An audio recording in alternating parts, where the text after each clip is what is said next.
What's the meaning of analyze?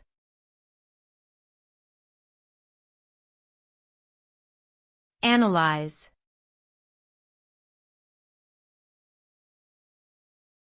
Analyze.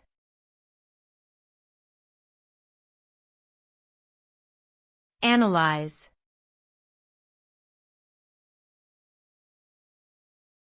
Analyze.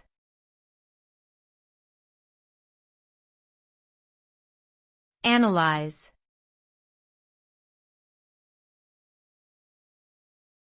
Analyze means to examine something in detail in order to understand or explain it.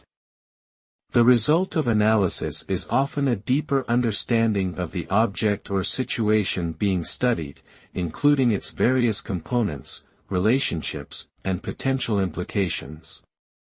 Through analysis, one can uncover patterns, identify trends, and make informed decisions based on the insights gained.